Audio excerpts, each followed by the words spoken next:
Julie mentioned that she was going to try to end the meeting early tonight so everybody could get home and watch the Democratic National Convention. And one of the cardinal rules of public speaking is to know your audience. So I'm a little concerned that I might not know this audience. So let me start by asking a question. Is there anybody here who loves the Founding Fathers and the United States of America? Okay, it's pretty unanimous. I think I have the right talk for this audience, and it's good. When I was a child, I was a pretty avid reader, and one of my favorite topics was history, particularly the era of the American Revolution. And even though my parents didn't speak much about politics or discuss history in the household, I developed a real affinity for the Founding Fathers and regarded them as heroes. In fact, I thought that Revolutionary era was such a romantic period, an exciting period of history, that I sometimes wished that I had been born 200 years earlier so I could have been a part of that historic era. Sometimes it's said you got to be careful what you ask for, because now that I'm an adult, I find that my government is threatening my freedoms just as much as the government threatened the freedoms of the colonists at the time of the American Revolution. And I must admit, I don't find it quite as romantic and exciting as I thought it might be. But those threats to our liberties are what gave birth to the Tea Party movement. For decades, no matter which political party has been in control, government has continued to grow. The deficits are getting monstrous, they're out of control. Regulations keep being piled on top of regulations, limiting what both businesses and individuals can do. And through all of this, our individual liberties are consistently and steadily eroded. And as some of the commenters pointed out earlier, this isn't limited just to the Democrats. The Republicans are just as responsible. For example, Richard Nixon gave us the Environmental Protection Agency. Bush Sr. gave us the Americans with Disability Act. And of course, the Democrats have done their fair share as well with the Department of Education, with Jimmy Carter, and the current resident of the White House giving us Obamacare. In fact, every president since FDR has either created a new welfare program or expanded an existing program, and that's every single president, including Ronald Reagan. So no matter which party is sitting in the White House, no matter which party is controlling Congress, government continues to grow. And the reason is because both of the major political parties share a similar basic idea. Most politicians believe that physical force, that government coercion, is the proper way to solve social problems. And by coercion or physical force, I mean politicians threatening you with jail or monetary fines if you don't act the way they want you to act. So if you don't follow the laws that they've set up, designed to make you act as they think appropriate, they will throw you in jail or take your money. Now, they offer all kinds of justifications for these schemes to make you act to do their bidding.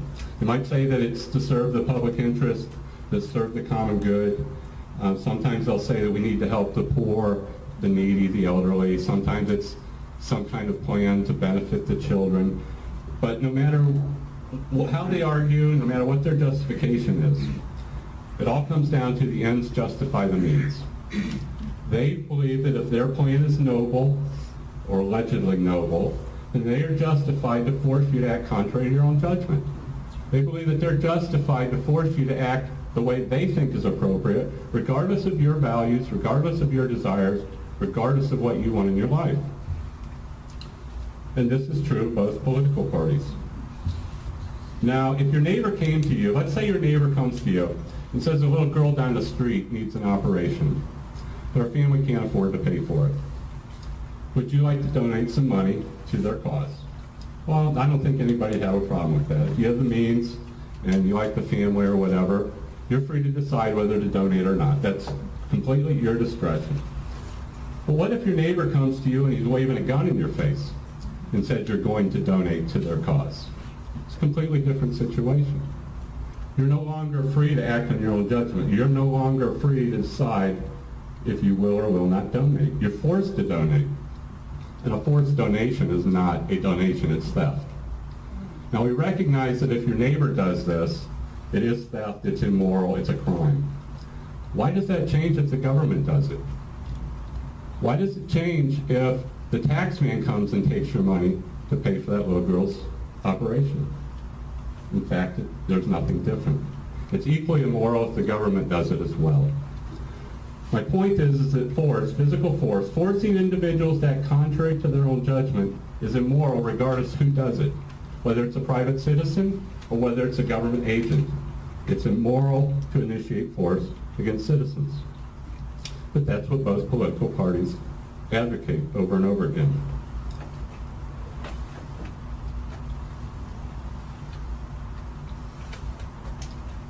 Now, if the Tea Parties want to enjoy long-term success and influence the course of America, and from the comments I heard tonight, that's certainly what you're attempting to do, then this idea of force as a solution to social problems has to be rejected, has to completely be rejected. Otherwise, the Tea Parties are just going to be like the forgotten parties of the past, the Bull Moose Party or the Greenback Party. Those were actually parties 120, 130 years ago, but nobody hears of them anymore because they were short-lived. If the Tea Party wants to have a long-term impact, then it has to offer ideas that are different from the Democrats and Republicans. And fundamentally, that means rejecting the idea that force is a proper solution to social problems.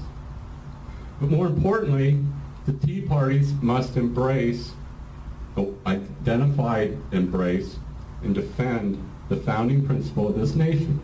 And that principle is individual rights. Now, we hear lots of talk about rights. Even the Democrats sometimes talk about rights. But what are rights? And it's easy to say I'm in favor of rights, but what does that mean? Well, the Declaration tells us what the Founding Fathers meant by rights. The Declaration states that all men are endowed with certain inalienable rights, that among these are life, liberty, and the pursuit of happiness. Now, we've all heard these words, probably since we were children. We've probably said them many times. But what do they really mean? What does that mean to us in our daily lives? How does that translate? Well, the right to life means you own your life. I own my life. Every individual owns his life. It means that your life is yours to live as you choose, without interference from other people. The right to liberty means the right to take the actions that you believe are best for your life, free from interference from other people. The right to the pursuit of happiness means the freedom to choose the goals and values that will bring you satisfaction and joy and happiness in your life. Now, all rights pertain to action. They mean the freedom to act in the pursuit of your life for the values that you want. And the only way that rights can be violated is through physical force. If somebody ties you up or waves a gun in your face or threatens to do you harm, they can prevent you from acting according to your own judgment. It can prevent you from acting and living your life the way that you choose. So it's physical force, and only physical force, that can prevent us from exercising our rights, that can violate our rights. Freedom, then, is the absence of force. It's the absence of coercion. Now, the Democrats would have us believe, the Democrats would disagree with my view of rights, particularly the Democrats. There are probably some Republicans, too.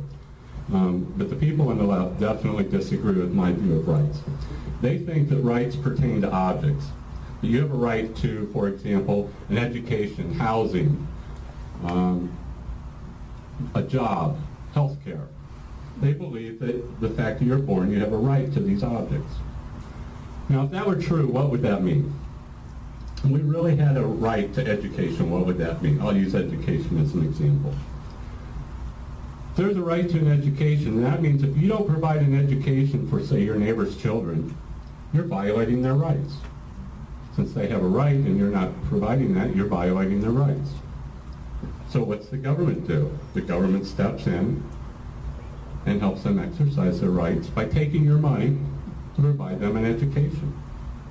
So your money is taken from you without your consent for a purpose you may or may not agree with to fulfill this alleged right on the part of children. So when there's this idea of a right to an object, what actually happens is the actual rights of individuals are violated. Your rights are violated when money is taken from you by force for purposes that you don't consent to. And as Ayn Rand once pointed out, any alleged right that requires a violation of an actual right is not and cannot be a right. So this idea of a right to an object is absurd, and it leads to the violation of actual rights.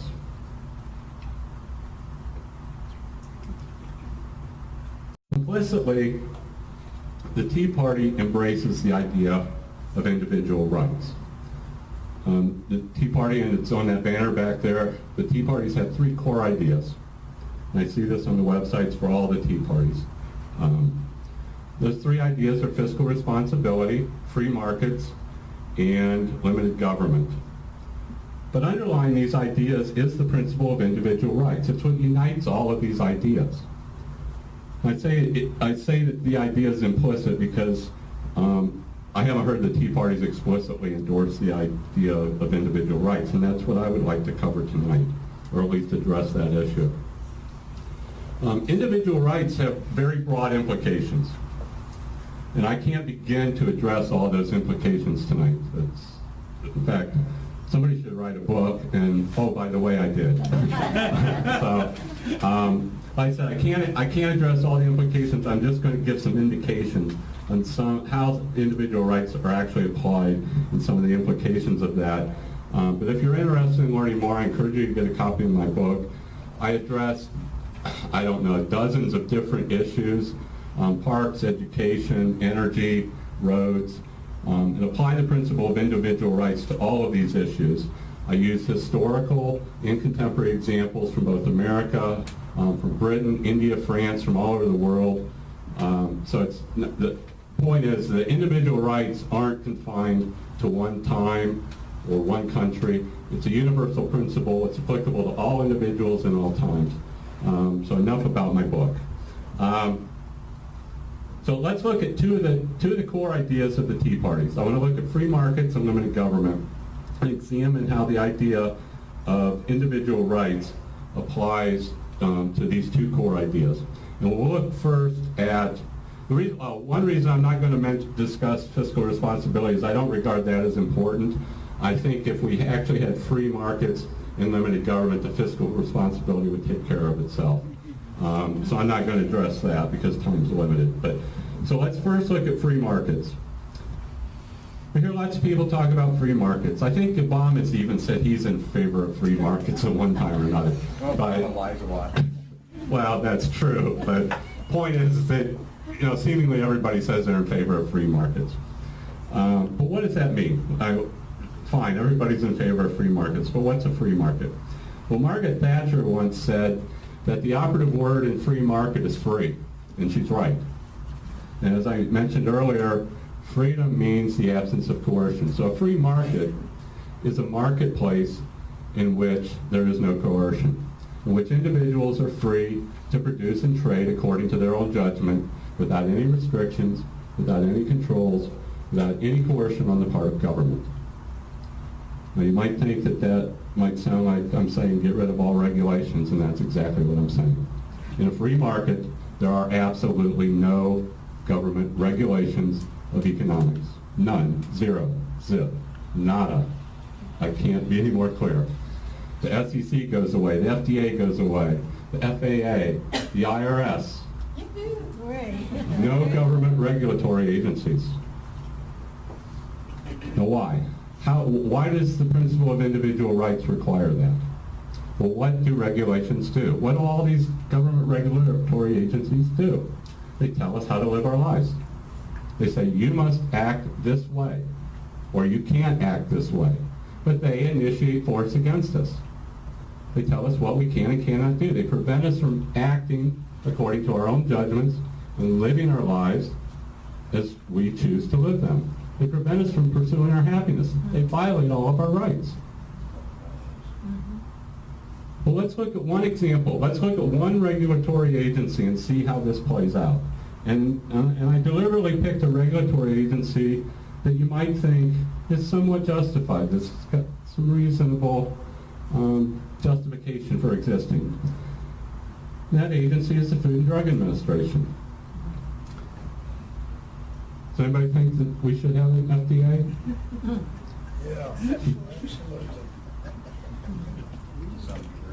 Okay, I'll see if I can change your mind. The stated purpose of the FDA is to ensure that we have a safe food supply and to make sure that the drugs put out by the pharmaceutical companies are safe and effective. Now that seems like a pretty reasonable goal. I mean, who wants to eat tainted food? Who wants to take drugs that are toxic and you think they're saving your life, but they're actually killing you? So the FDA seems, of all the government regulatory agencies, that might seem like one that's pretty reasonable. There's a lot more to the story than that. For example, Abigail Burroughs was 19 years old when she was diagnosed with a rare form of cancer. And her doctor found this a drug that he thought showed some promise for treating her disease. Unfortunately, the FDA hadn't approved that particular drug to treat her disease. But Abigail contacted the FDA and said, may I please take this drug? And they said no. And so Abigail and her family said, may I pretty please take this drug? And they spent 8 or 7 months battling with the FDA, begging for permission for her to take this drug that might perhaps save her life. Well, she died in 7 months, so their battle ended. Now, sadly, 5 years later, the FDA got around to approving that drug for her particular type of cancer. But obviously, it was too late for Abigail. So what does this tell us? I said that there's more to the story. Well, the FDA was acting on a certain premise. The FDA was acting on the premise that Abigail's life did not belong to her, that she wasn't free to choose how to live her life. She wasn't free to act on her own judgment. Here, she had this life-threatening disease. She judged that, in consultation with her doctor and her family, she judged that this particular medicine had some hope for her, that it might save her life. And she was willing to take whatever risks were associated with this drug. It was her choice. It was her life. According to the Declaration of Independence, it's her life, and she should have the liberty to live it as she chooses. But according to the FDA, her life belongs to the government. She shouldn't be free and have the liberty to act according to her judgment. And that's the premise of every single regulation. That your life belongs to the government, not to yourself. Every single regulation is based on the premise that you can only act as government officials, government bureaucrats, and politicians determine appropriate. Not as you choose, as they say is okay. You can't act by right, but only by permission. Every single government regulation violates our rights as individuals. They prevent us from living our lives as we choose. Now, you probably think that if we got rid of all the regulatory agencies, life would be chaos. There'd be unscrupulous businesses, putting dangerous products on the market, taking advantage of consumers. How in the world would we protect ourselves, from the Bernie Madoffs of the world? We need some regulations to take care of those people. I'd say you're wrong. We don't need government regulations. And again, there are examples of this in my book, but I'll give you a few examples right now. Has anyone here ever used Angie's List or the Better Business Bureau to say find a doctor or a contractor or just check out some business? Has anybody ever used these? Okay, looks like maybe half the people. Information. With information to make intelligent purchasing decisions. They're helping you avoid the charlatans, the hacks, the Bernie Madoffs of the world by getting information regarding service providers and how they treated past customers, their reputation, etc. I mean, a lot of times when we go when we need to find some business to do trade with, we ask friends and relatives. We want to find reputable companies that people have had good experiences with. Well, that's what Angie's List and Better Business Bureau does. And there are many other examples of private companies providing consumers with the information they need to make informed decisions. For example, Consumers Reports, Underwriters Lab, the Good Housekeeping Seal of Approval. It's been around for 80, 90 years. All of these companies are providing consumers with information. We don't need the government telling us what we can and cannot do. With these private organizations, they say, here's the information. You decide what is best for you. You know, if you're satisfied with this company, you can do business with them. You're not prevented from doing business with people. So you can still act according to your judgment. And that's the difference between these private organizations and government regulation. But my point is that if we got rid of all the regulations, life would not be a living hell. We would not be at the mercy of every unscrupulous Bernie Madoff type in the world. So just to sum up, Ignorance. I'm sorry? Only as your ignorance would save you. If you're not ignorant, then you're informed, and then you won't be suckered by somebody. Exactly. If we want to be free to make decisions regarding our own life and act according to our own judgment, then we have to take responsibility. And part of that responsibility is being informed. If we just turn it over to the government and say, well, the government's put their stamp of approval on this business, well, okay, you get my point. I know you can make it. If we want to be free, if we want to be able to act on our own judgments, then we have to take responsibility. But that's what happens in a free market. Okay, well, let's turn to the second core idea that I want to discuss, which is limited government. That's the most fundamental of the core ideas held by the Tea Parties. Now, the key question to ask is limited by what? And we'd say government should be limited, but limited by what? Or to what? I mean, what does limited mean? Now, a lot of people say government should be limited by the will of the people. That government should only do those things that the majority of the people approve of. But that's simply democracy. And contrary to what a lot of people might believe, America was not founded as democracy. America was founded as a constitutional republic. In a democracy, the majority can do anything they want simply because of the majority. So if 51% of your neighbors think that you should pay for that little girl's operation, they're perfectly justified in coming down to your house, kicking in your door, and taking your money. That's democracy in action. Literally democracy in action. Don't forget, it was in a democratic Athens that people voted to put Socrates to death. In a democracy, the majority can do anything it wants. And that certainly doesn't put limits on government. Quite the contrary, it gives government unlimited powers. So long as the majority approve of something, government can do it. So in a democracy, your rights are merely permissions. They aren't really rights, they're just permissions. And the majority can remove those rights anytime it chooses, for any purpose it chooses. So democracy or the will of the people is certainly not going to limit government. Now, other people say that government should be limited by the Constitution. I think it even says that on the banner back there. And I agree with that. I completely agree with that. The Constitution is the law of the land. Government shouldn't do anything that's not exercised by the Constitution. But I don't think saying that government should be limited by the Constitution goes deep enough. I don't think that's a fundamental answer. And what is the purpose of the Constitution? Why did we even write a Constitution? Well, again, we can find the answer in the Declaration of Independence.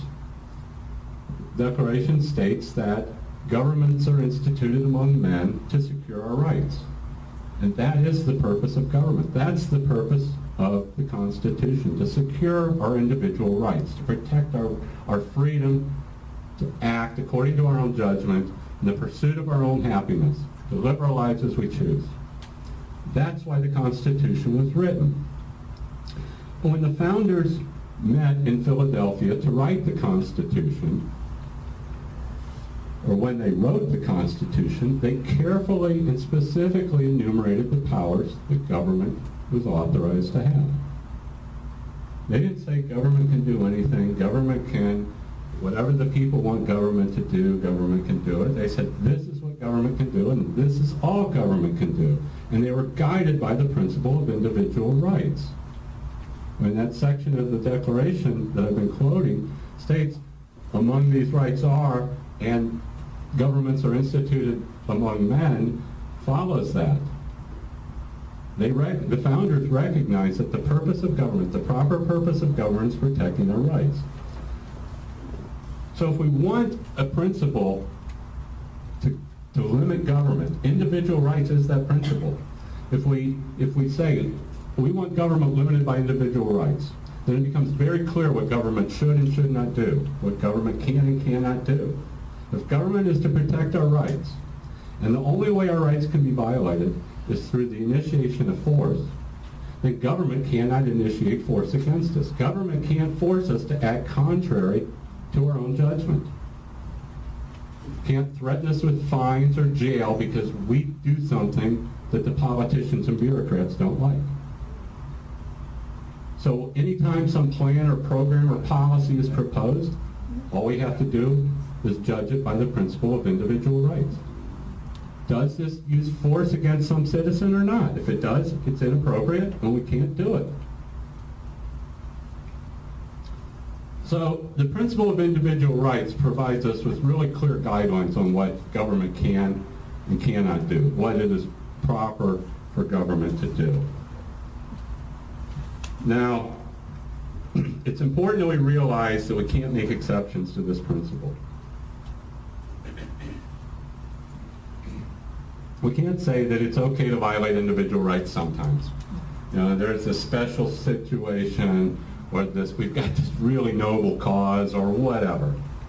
No exceptions. The moment you start making exceptions, the moment you start saying it's okay to violate individual rights, it's the moment you say individual rights can be violated for any purpose, for any cause.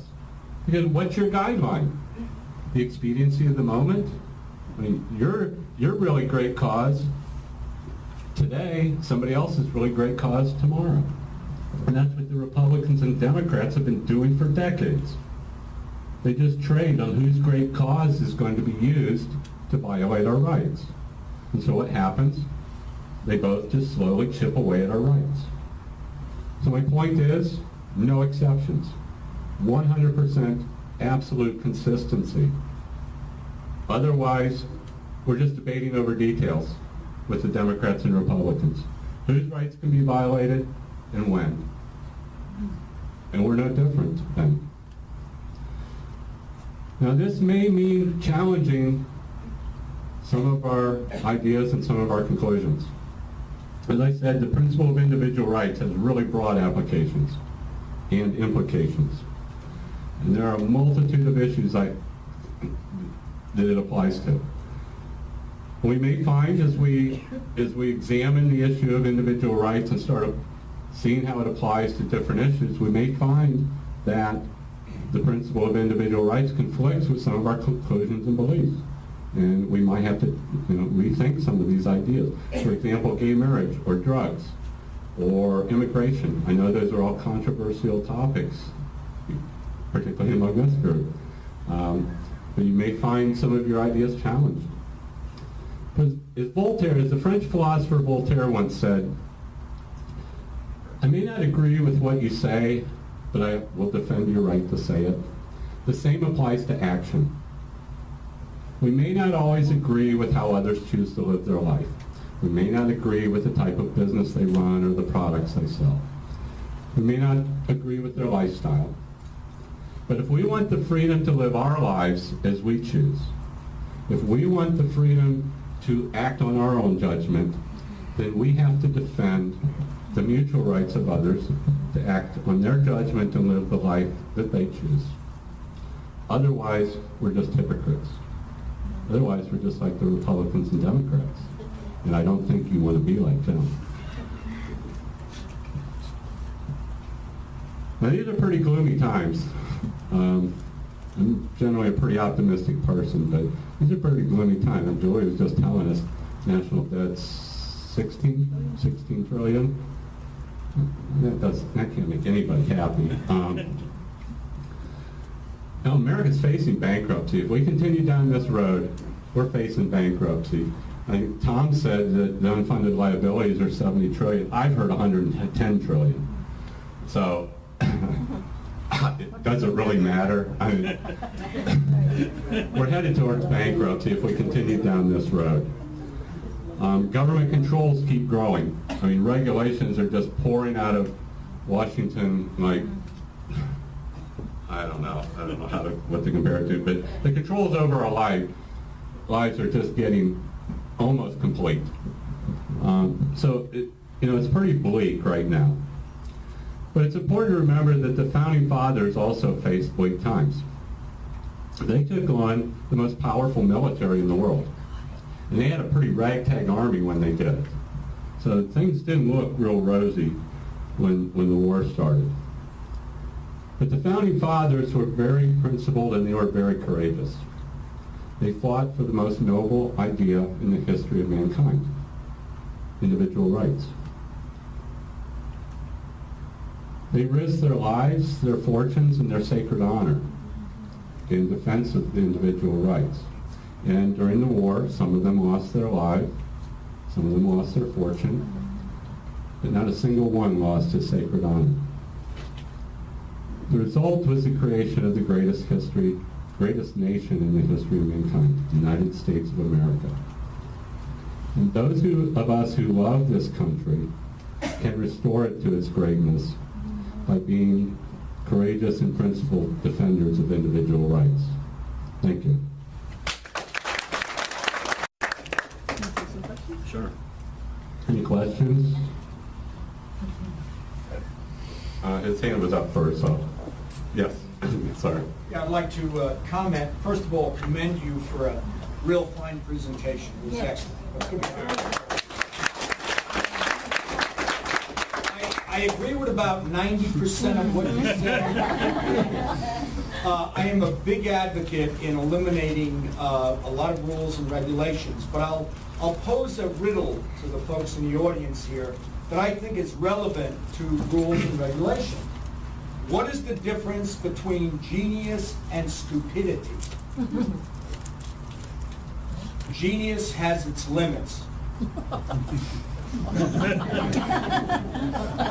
So, When it comes to regulations, for example, a friend of mine, a doctor of environmental engineering, found that a Dow chemical plant in Freeport, Texas, was releasing dioxin in the neighborhood and causing massive amounts of horrible types of cancer. They didn't care. okay. Can I respond to that? No, wait. Let me Okay, just finish. okay. Does Angie's List pertain to that? No, property rights do. Okay? And allegedly, I have never seen a draft version, but the Declaration said among these rights are life, liberty, property, in the pursuit of happiness. But whether Jefferson intended to include that in the Declaration, defending property rights is one of the proper purposes of government. Now, if Dow is dumping toxic chemicals into nearby land, they're violating the property rights of their neighbors. They're polluting other individuals' property. And they should be prosecuted for that. So when I say get rid of regulations, I'm not saying businesses should be able to do anything and everything. They should Each individual, including businesses, should be free to act according to their own judgment, so long as they respect the mutual rights of others. And that means you can't violate the rights of other individuals. If I want to rob you, I can't do that because I'm violating your rights. So my point is I can't initiate force against other individuals no matter how badly I want to do that. Force is prohibited. And if I'm polluting someone's property, I'm using force against them. Okay. Let me just make one final statement that if CEOs, for example, or vice presidents were personally held responsible financially and legally, and they went into regular prisons instead of the country club prisons that they went to, then I guarantee you a lot of this would stop. No, I don't think whether the CEOs and the executives need to go to jail and be held financially responsible. I think that's a minor issue. I think the protection of property rights is far more important. That's what will stop it. If individuals and businesses knew that if they are polluting other people's property, they're going to suffer and suffer big time, that would stop it. Not one person was indicted after the Lehman Brothers failure that sparked the 2008 recession. Well, that's a different issue. We were just talking about Dow and pollution, and now you're talking about Lehman Brothers. I'm not sure I get the connection. Is there another question? Yes. 2 questions. What's the price of your book? And the second question, very interesting lecture, and I don't know if you can answer this quickly, but China has a vested interest in expanding their manufacturing, employing their people, and they're dumping and manipulating their currency. So they're expanding at the expense, to some extent, of our manufacturing capabilities and competitiveness. How do you see that in the pure free market approach? Just curious on your opinion. Okay. First, the book is $20. Thank you. I believe in free trade. I said government should not be involved in economic activities. I suspected that. So, except if we're at war with a nation, then that's a totally different story. But we're not at war with China. Economic? I don't like the term war in terms of economics. War is trade. It's peaceful and voluntary. That's completely different than war. We might be competing with them, but we're not at war. War is death and destruction, and that's not what's going on. In fact, the improvements in China's economy have benefited us tremendously. I mean, look at Walmart. Walmart might not exist without China. But there are all kinds of goods that are available now to us for a fraction of what they might have been. So I think that's beneficial for everybody.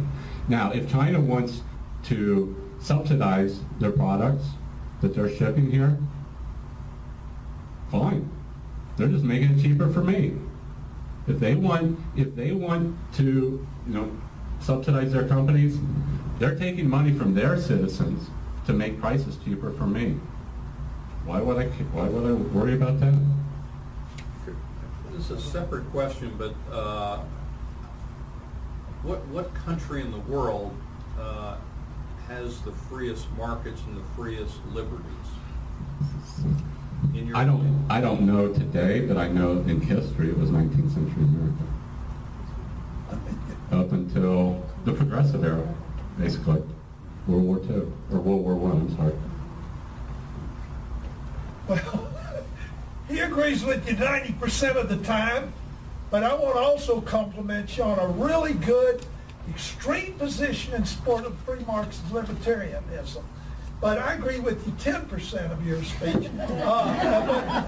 I do want to say, when you start off and you say that a neighbor robbing you and breaking into your house is tantamount the same thing as a duly imposed government through laws, and checks and balances, also taking some tax money from you or regulate you. It's just a false comparison, and what gets people in trouble by those those extreme views. Do you agree? Oh, you don't? Well, I'm not a libertarian. I'm not a libertarian. Well, you're a free enterprise guy, but it really poses the problem. But you know, you really tested them, because do you believe in gay marriages? They're going to have, by your position, you're going to have to go along with it, because that's free choice, and that should, right? So you're confronting that issue, aren't you? And taking a position in favor of gay marriages, right? No, I don't know. No. I am consistent. I know you are. That's what makes you. I advocate individual rights Right. for all individuals. That's right. Now you say that my comparison of the neighbor robbing me and the taxman paying me a friendly visit is not a proper comparison. Right. Well, what happens in both situations? Somebody takes my money without my consent. That's what's happening. Now, how is that different? Well, one's a legitimate process and the other is not. It's the What makes it legitimate? What makes it legitimate? Because it is our government and we are the government. And we belong to them? They can just drain our bank accounts? The Declaration of Independence says that all men are endowed with certain inalienable rights. Inalienable means cannot be violated. Didn't say inalienable except when government decides that it's appropriate. They wrote the Declaration against their government, against their duly constituted government. Against the federal government, not the states. It was a control of the federal government. States have police powers, which means they can do these things. Oh, so the federal government should be limited and restricted, but state governments can do whatever they Look at please? your Constitution. The principle of individual rights applies to individuals at every level of government. The proper purpose of government is the protection of our rights. And that's not just the federal government, that's every level of government. We can't say the federal government can't violate our rights, but the state government can. What good is that? The Bill of Rights is now being incorporated through the 14th, the court interpretation against the states, but that still doesn't answer the question. The limitations were on the federal government by the Constitution. I'll quit. Okay. Well, I'm not arguing over what historically is true. I'm arguing what should be the case.